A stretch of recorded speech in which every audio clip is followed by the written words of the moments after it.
Hello everyone, welcome to this channel. So I am starting this new series on something जो मैंने कभी examination point of view से नहीं पढ़ी, और हम में से जिन्होंने भी 11th-12th क्लास में फिजिक्स पढ़ी हो उनको भी इस टॉपिक का नाम पता है, इसके बारे में पता है, बट कोई भी इसको पढ़ता नहीं है क्योंकि ये किसी एग्जामिनेशन या सिलेबस का पार्ट नहीं होता। अगर किसी ने एच सी वर्मा सर की बुक सॉल्व की हुई देखी हो तो उनको पता होगा मैं किस चैप्टर की या किस टॉपिक की बात कर रहा हूँ। मैं लास्ट टॉपिक की बात कर रहा हूँ जो हम सब इग्नोर करते हैं। आई थिंक ये बुक जब से पब्लिश हुई सबने इस टॉपिक को ऐसे इग्नोर किया है जैसे चाय में मलाई पड़ी है, इसको हटाओ यार, इसका क्या करना है। तो out of curiosity, out of interest मैंने इस टॉपिक को इधर उधर से पढ़ा, और थोड़ा बहुत पढ़ने पर ही मुझे ऐसा लगने लगा कि मुझे इस टॉपिक में बहुत कुछ आता है, जबकि आधा कुछ भी नहीं है, सब कुछ रिलेटिव है, जैसा कि इस टॉपिक का नाम है। क्योंकि इस टॉपिक को सिर्फ स्टूडेंट्स ही नहीं, कोई टीचर्स भी ना पढ़ता है ना पढ़ाता है, क्योंकि किसी सिलेबस का पार्ट नहीं है, तो क्यों फालतू की मगजमारी करना। और इसमें मुझे अपना यूएसपी दिखने लगा कि अगर मैंने इसमें कुछ गलती कर भी दी तो किसी को कुछ पता ही नहीं चलेगा, आता ही किसको है। तो स्टार्ट करते हैं इस टॉपिक को, और इसके मेन कंटेंट पे तो अपन बहुत सारी बातें करेंगे, बट इस वीडियो में इसका एक इंट्रोडक्शन देते हैं, एक ब्रीफ हिस्ट्री समझते हैं, to know about that man जिन्होंने इस महागाथा को रचा, the man, the myth, the legend. साल 1905, I think one of the game changing year in the history of science. इस साल एक 26 साल के क्लर्क पेटेंट ऑफिस में काम करते हुए 3 रिसर्च पेपर पब्लिश करते हैं। तो पेटेंट ऑफिस में कोई साइंस का काम नहीं करते हैं, कोई साइंटिस्ट नहीं है, एक क्लर्क है। और क्लर्क कौन होता है? अपने यहाँ बाबूजी को क्लर्क कहा जाता है। तो ये बाबूजी पेटेंट ऑफिस में काम करते थे, और बाबूजी का काम पेन पेपर कॉपी वाला होता है, लिखा पढ़ी का काम होता है, साइंस का काम नहीं होता। तो ऑब्वियसली ये इनका कोई पार्ट टाइम या फुल टाइम जॉब होगा। इससे अलग हटके जो भी इनको टाइम मिलता था उसमें रिसर्च करके इन्होंने 3 पेपर पब्लिश किए। साथ में एक 4th पेपर भी पब्लिश किया जो कि 3rd का ही फॉलो अप था। मतलब 3rd में से कुछ थ्योरम या कुछ भी प्रूफ निकला हो, कोई भी रिजल्ट निकला हो, उसमें से एक और इक्वेशन निकल के आती है जो बाद में चल के बन जाती है one of the famous equation in science. लोग उसको टी शर्ट पे छपवा के घूमते हैं। जब आगे चल के इस वीडियो में हम उस इक्वेशन को डिस्कस करेंगे तो पता चलेगा आपको कौन सी इक्वेशन है, बहुत फेमस है, पता होगा सबको। तो शुरू करते हैं अपने पहले रिसर्च पेपर से, और जिसका टॉपिक का नाम था फोटो इलेक्ट्रिक इफेक्ट। अच्छा, ये टॉपिक बहुत फेमस है। जो लोग कॉम्पिटिटिव एग्जाम्स की तैयारी करते हैं, जेई मेंस, नीट, एडवांस जो भी है, वो तो सभी कुछ पढ़ते हैं, बट जिनको बोर्ड में पास होना होता है वो भी इस टॉपिक को पढ़ के जाते हैं, इसी के भरोसे जाते हैं। जिनकी लाखों में रैंक आनी है उनको भी पता होता है हाँ ये कुछ है, फोटो इलेक्ट्रिक इफेक्ट कुछ है। क्यों? क्योंकि बिकॉज ऑफ इट्स सिंप्लिसिटी। इतना सिंपल सा है, कोई कॉम्प्लिकेटेड इक्वेशन नहीं, कोई कॉम्प्लिकेटेड सिचुएशन नहीं। क्या कहता है कि ये एक लाइट है, ये लाइट आ रही है, आ रही है, आ रही है, आ रही है। अगर इस लाइट की फ्रीक्वेंसी न्यू से डिनोट करते हैं, एक सर्टेन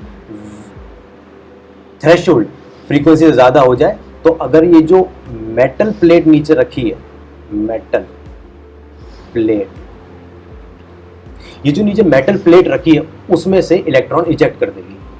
सिंपल, कोई कॉम्प्लिकेटेड इक्वेशन नहीं, कोई कॉम्प्लिकेटेड सिचुएशन नहीं। एक लाइट आई, उसने मेटल प्लेट देखा, उसकी फ्रीक्वेंसी अगर एक सर्टेन थ्रेशोल्ड फ्रीक्वेंसी से ज़्यादा है तो वो इससे टकरा के इसमें से इलेक्ट्रॉन निकाल देगी। सिंपल है। तो इसमें क्या बड़ी बात है? इस इफेक्ट से पता चला कि जो लाइट है वो पार्टिकल नेचर शो करती है। तो ये भी कोई बड़ी बात नहीं है, सबको पता है जो लाइट होती है उसका डुअल नेचर होता है। वो कभी कहीं पर वो वेव नेचर शो करती है, कहीं पर वो पार्टिकल नेचर शो करती है। इसमें क्या बड़ी बात है? इन बाबूजी से पहले सर आइजैक न्यूटन ऑलरेडी बोल के जा चुके हैं कि जो लाइट है वो स्मॉल स्मॉल पार्टिकल से मिलकर बनी है, जिसको उन्होंने कहा था कॉर्पस्कल्स।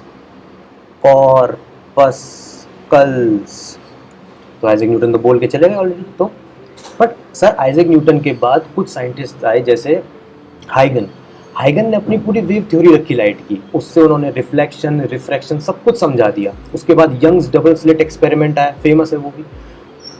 उस एक्सपेरिमेंट से फिनोमेना निकले, जैसे डिफ्रैक्शन हुआ, इंटरफेरेंस हुआ, वेव नेचर अगेन प्रूव हो रहा था। तो इस टाइम तक आते आते लाइट का जो है वो वेव नेचर डोमिनेटिंग था, और आई थिंक साइंस कम्युनिटी चाहती थी कि इस टाइम तक की लाइट को वेव घोषित किया जाए, पार्टिकल नेचर हटाया जाए।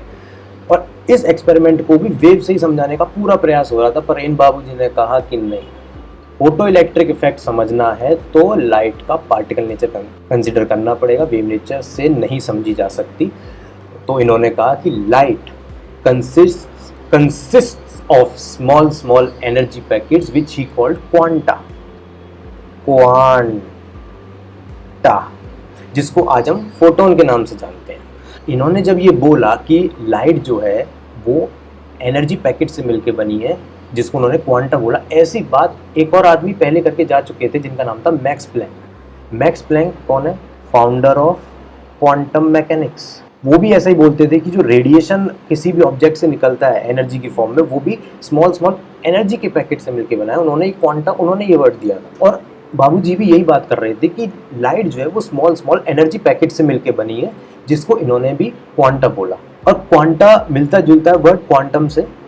Quanta is a plural of quantum. तो इस रिसर्च पेपर से ये बाबूजी बन जाते हैं सीधा को फाउंडर ऑफ क्वांटम मैकेनिक्स। को फाउंडर ऑफ क्वांटम मैकेनिक्स, जो पहले मैक्स प्लैंक बोल के गए, जिनको फादर ऑफ या फाउंडर ऑफ क्वांटम मैकेनिक्स कहते हैं, ये बन जाते हैं को फाउंडर ऑफ क्वांटम मैकेनिक्स, क्योंकि नए रास्ते खोल रहा है क्वांटम मैकेनिक्स के लिए। और क्वांटम मैकेनिक्स का सबको पता है भाई, आज भी वो किस कैफियत का नाम है, किसी को नहीं समझ में आती। और जो ओरिजिनल पेपर था उसका नाम ये था, ऊपर एंड वॉल्डोंग लास्ट, जो भी मैं फर्स्ट टाइम पढ़ रहा हूँ, ये जर्मन में, और इंग्लिश में इसका नाम रखा on a heuristic point of view concerning the production and transformation of light. तो कुल मिला के इस पेपर से छोटी मोटी बातें तो 11-12 के बच्चे भी पढ़ लेते हैं, बड़ी बात ये निकल के आ रही है कि ये बाबूजी बन रहे हैं को फाउंडर ऑफ क्वांटम मैकेनिक्स। अगले पेपर पे चलते हैं, ब्राउनियन मोशन। इस मोशन को समझना बहुत आसान है। अगर कभी खिड़की से सनलाइट को सुबह सुबह आते देखा है तो गौर से देखने पर उसमें दिखता है कि सनलाइट में कुछ डस्ट पार्टिकल्स रैंडम मूव कर रहे हैं इधर उधर। मैंने तो बहुत देखा है, सभी ने देखा होगा, ऑब्जर्व तो इतना करते ही हैं कि कुछ कुछ डस्ट पार्टिकल हैं वो ऐसे दुम दुम दुम दुम कुछ करके मूव करते रहते हैं, और रैंडम बिहेवियर होता है उनका। वही होता है बस ब्राउनियन मोशन। ये सबसे पहले ऑब्जर्व किया था रॉबर्ट ब्राउन ने। उन्होंने बायोलॉजी में ऑब्जर्व किया था। उन्होंने पॉलिन ग्रेन्स लिए थे, वाटर पे कुछ बिछा दिए होंगे, और पॉलिन ग्रेन्स बहुत ही रैंडम मूवमेंट कर रहे थे। तो सवाल ये आता है कि ये रैंडम मोशन कर क्यों रहे हैं? हम इस मोशन को प्रिडिक्ट क्यों नहीं कर सकते? क्यों फिजिक्स काम नहीं कर रही है? कहाँ कृपा अटकी हुई है? कोई दिक्कत है फिजिक्स में? नई फिजिक्स बनाने की ज़रूरत है। क्या कर सकते हैं? कैसे उसका पाथ उन डस्ट पार्टिकल का प्रिडिक्ट किया जाए? क्यों रैंडम है? यहाँ पर आते हैं हमारे ये भाई साहब, और ये समझाते हैं इस ब्राउनियन मोशन को कैसे, कि तुमको अज्यूम करना पड़ेगा कि एयर के अंदर एटम्स और मॉलिक्यूल्स हैं। पहली बात, एटम्स और मॉलिक्यूल्स हैं एयर के अंदर, ये सबको पता है। इसमें मानना क्या है? ये आज हमको पता है। ये इस समय तक डिबेटेबल टॉपिक था कि क्या एटम्स और मॉलिक्यूल्स सच में एग्जिस्ट करते थे। थ्योरीज बन रही थी, साइंटिस्ट काम भी कर रहे थे, बट एक तबका साइंटिस्ट का कुछ परसेंट में था जो ये मानता था कि एटम्स और मॉलिक्यूल्स एग्जिस्ट नहीं करते। एक साइंटिस्ट, बड़े फेमस साइंटिस्ट ने, लुडविग बोल्ट्जमैन, एक हाफ KT करके एक फार्मूला होता है जो एनर्जी का, उसमें जो K बोल्ट्जमैन, उनकी ज़िंदगी बर्बाद हो गई ये चीज़ें कर करके, क्योंकि वो एटम्स और मॉलिक्यूल्स अज्यूम करके अपनी थ्योरी बनाते थे। साइंटिस्ट सुनने को तैयार नहीं। तो ये भाई साहब आए और इन्होंने ब्राउनियन मोशन को कैसे समझाया कि एयर में एटम्स और मॉलिक्यूल्स को अज्यूम करो, उनके अजम्पशंस क्रिएट करो कि कैसा वो मोशन करते हैं, जो कि हम काइनेटिक थ्योरी ऑफ गैसेस में पढ़ते भी हैं। जिन्होंने फिजिक्स पढ़ी है वो समझ गए होंगे। बाकी ये होता है कि एटम्स और मॉलिक्यूल्स का अगर हमको पाथ वगैरह प्रिडिक्ट करना हो तो हम उसकी थ्योरी बनाते हैं, एजम्पशन बनाते हैं, और उससे प्रिडिक्ट हो जाता है। वो एटम्स और मॉलिक्यूल्स इन डस्ट पार्टिकल से टकरा रहे हैं तो उनका पाथ प्रिडिक्टेबल है, और उनके पाथ से इनका पाथ प्रिडिक्ट किया जा सकता है। तो सारांश क्या निकलता है इस टॉपिक से कि एटम्स और मॉलिक्यूल्स एग्जिस्ट करते हैं। और इसका नाम क्या रहेगा? ऊपर डायवंडर मॉलिक्यूलर केमिस्ट्री थ्योरी फॉर वार्मिंग के फोर्थ रिवाइंग वन इन लाइन फॉर लेसन सुपरटेंट on the movement of small particles suspended in a stationary liquid demanded by the molecular kinetic theory of heat.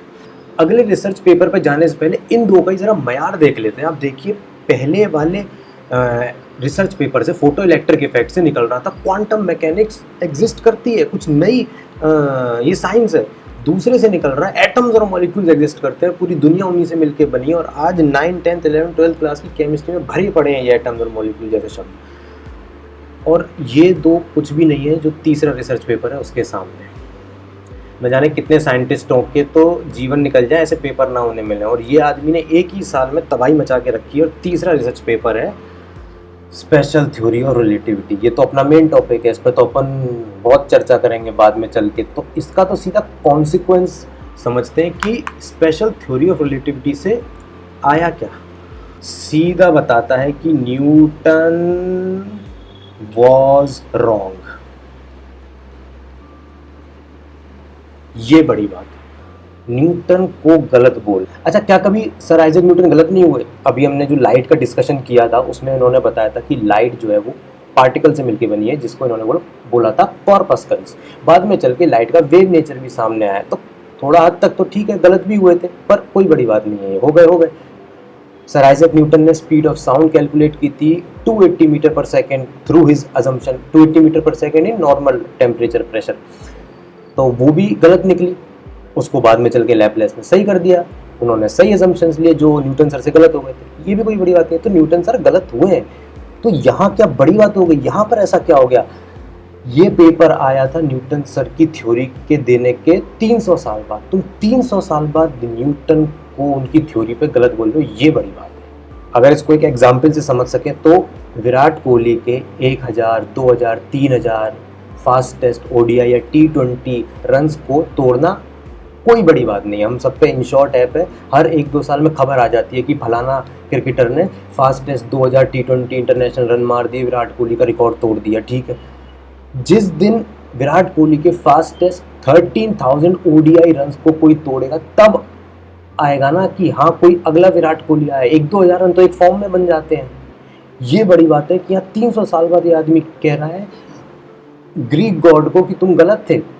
Industrial revolution हो गया, सारे मोशंस प्रिडिक्ट करना हम सीख गए, सारा जो आसपास चल रहा है सब कुछ पता चल गया, उसके बाद कह रहे हैं कि नहीं, एक फ्लॉ है इनकी थ्योरी में। और इस पेपर का नाम इन्होंने रखा जुर इलेक्ट्रोडायनामिक बिवगेटर कॉर्पस, ये छोटा नाम है, on the electrodynamics of moving bodies.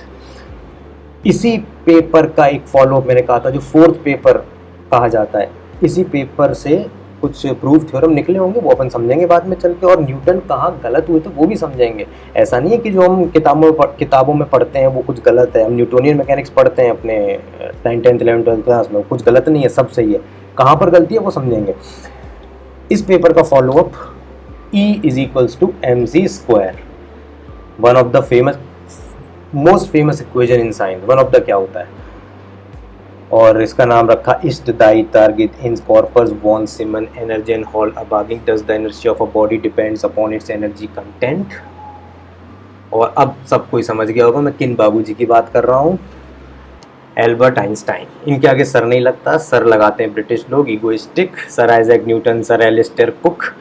अच्छा, ये 4 पेपर मैं कोई बहुत सारे साइंटिस्ट का काम नहीं बता रहा हूँ या फिर किसी एक साइंटिस्ट के जीवन का काम नहीं बता रहा हूँ, ये इन भाई साहब के 1 साल का काम है। एक एक पेपर से निकल के क्या क्या आ रहा है। पहला पेपर फोटो इलेक्ट्रिक इफेक्ट से निकल रहा है कि क्वांटम मैकेनिक्स कुछ चीज़ होती है। आज भी साइंटिस्टों की नींद हराम है कि किस दुनिया का पार्ट है। अच्छा, आयरॉनिकली आगे चल के इनको खुद क्वांटम मैकेनिक्स समझ में नहीं आती थी, ये खुद बोलते थे कि कुछ गड़बड़ है, क्योंकि बहुत ही काउंटर इंट्यूटिव चीज़ होती है। दूसरे पेपर से निकल के आ रहा है एटम्स और मॉलिक्यूल एग्जिस्ट करते हैं। 9th से लेकर 12th क्लास के बच्चों की केमिस्ट्री भर दी इन सारे कॉन्सेप्ट से, इनडायरेक्टली इतनी हाई पड़ी होंगी तुमको। और भैया इसमें तो कमाल ही कर दिया, तुमने भगवान को गलत बोल दिया फिजिक्स के। और चौथा पेपर E = mc², हर कोई यहाँ पे टी-शर्ट पे गुंदवा के घूम रहा है, चाहे पता हो चाहे ना पता हो, मतलब ये मयार है इन पेपर का। और मेरा बस चले तो मैं इन 4 पेपर पे भाई साहब को 5 नोबेल प्राइज़ दे दूं, बट अनफॉर्चुनेट है कि इनको सिर्फ एक ही नोबेल प्राइज़ मिला था फोटो इलेक्ट्रिक इफेक्ट पे, करीब 17 साल बाद, 1921-1922 में। अब तुमको लग रहा होगा कि ये कुछ ज़्यादा ही मैं हाइप क्रिएट कर रहा हूँ क्या इनका, तो ये देखो 1999 में टाइम मैगजीन ने इनको पर्सन ऑफ द सेंचुरी बोला था। पर्सन ऑफ द ईयर या डेकेड नहीं, सेंचुरी, 1900 से लेके 1999 तक का। इस सदी में तुमको भी पता है कौन कौन लोग आए हैं, महात्मा गांधी भी इसी सदी के हैं, जिनको रनर अप रखा गया था इस फोटो के लिए। ऑब्वियसली टाइम मैगजीन 22D रही होगी, महात्मा गांधी को तो नहीं मिलने वाला था, लेकिन हाँ रूजवेल्ट, जो फ्रैंकलिन डी रूजवेल्ट प्रेसिडेंट थे, वो भी रनर अप रहे थे। इनको देख के मेरे को एक मीम याद आ रहा है कि TVF पिक्चर्स में वो जो जीतू था, जब वो कंप्यूटर वाले को मारने जाता है तो वहाँ पे जोर से चिल्लाता है 17 का है ये बीप। मतलब मेरे को अगर ये मिल जाए इस उम्र पे, मैं बोलूँ भाई तू 26 का है बीप, कर क्या रहा है तू? बाबूजी हो भाई तुम, क्लर्क को पेटेंट ऑफिस में लिखा पोती करो, तुमने तो कमाल कर दिया। और ये अपनी last slide, Newton versus Maxwell, जो हमने third research paper special theory of relativity में देखा था कि न्यूटन वाज रॉन्ग बोल के गए सर एल्बर्ट आइंस्टाइन बोलूँगा मैं तो वहाँ पर न्यूटन कहाँ गलत हुए थे। और ये कौन है मैक्सवेल, ये ग्लेन मैक्सवेल नहीं है, जेम्स क्लर्क मैक्सवेल है, ये भी एक कैफियत का नाम थे, जेम्स क्लर्क मैक्सवेल। इन्होंने ही ऐसा कुछ बोला था जो न्यूटन की थ्योरी को कॉन्ट्रडिक्ट कर रहा था, और वहीं पर एल्बर्ट आइंस्टाइन आए थे और उन्होंने सुलझाया था कि न्यूटन सही है या मैक्सवेल सही है, क्या थी वो थ्योरी, और वो सब अब अपना मेन कंटेंट का पार्ट है और वो अगली वीडियो में अपन स्टार्ट करेंगे। वैसे मैंने बहुत हम आप करके बात की, जैसे न जाने मेरे को कितने लोग देख रहे हैं, बट जिन्होंने भी देखा उनका थैंक यू वेरी मच। मिलते हैं अगले वीडियो में।